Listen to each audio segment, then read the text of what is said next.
작년에도 한국교회와 교단들은 각종 소송이 난무하는 등 많은 갈등을 겪었습니다. 대한예수교장로회 백석총회가 한국교회의 신뢰도를 높이고 목회자의 사회법 소송을 막는 강경책을 꺼내들었습니다. 보도에 장현수 기자입니다.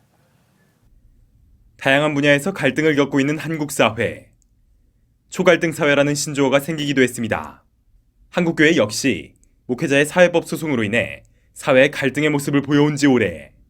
한국교회의 위상을 세우고 사회로부터의 신뢰를 회복하기 위해 대한예수교장로회 백석총회가 자구책을 내놨습니다.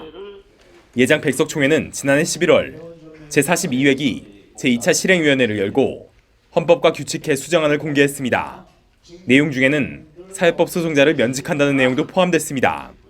교회 존속과 재산권을 현격히 침해해 교회에 위해를 가할 경우만 예외로 규정됐습니다.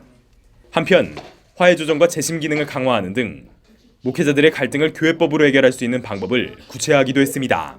교회법은 죄를 철저히 찾아내갖고 교회 안에서 교회를 거룩하게 하고 교회 질서를 바로잡고 그 죄인은 잡아내고 죄인은 살리고 이게 법이기 때문에 이 사전에 이런 법을 만들어 놓으면은 사회법으로 나갈 필요도 없고 나가도 안 되게 돼 있어요. 그래서 이번엔 그 법을 찾아가지고 철저하게 확실한 사건만 소송을 할 수 있게 만들었고요. 예장 백석총회 측은 사회법 소송자 면직안에 대해 교단의 법과 질서를 세우고 분열을 막기 위한 노력이라고 밝혔습니다. 지난 6일부터 3일간 열리는 백석인의 날 2020 목회자 영성대회에서 예장 백석총회 장종현 총회장은 사회법 소송자를 면직하겠다는 뜻을 다시 한번 밝히며 강한 교단 화합 의지를 보였습니다. 또 영적 지도자인 목회자들이 모범이 되어야 한다고 피력했습니다. 예장 백석총회는 목회자들에게 지속적으로 헌법 개수정안을 알리고 교육할 계획입니다. 영적 지도자인 우리는 세상 사람들과 달라야 됩니다. 구별되어야 하는 것입니다.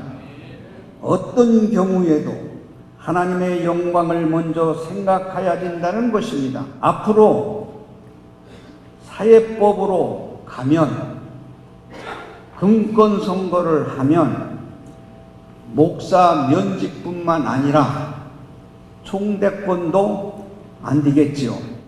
사회법이 아닌 교회법으로 목회자 갈등을 해결하겠다는 사회법 소송자 면직안. 한국교회의 화합과 신뢰도 회복의 대안이 될지 주목됩니다. CTS 뉴스 장현수입니다.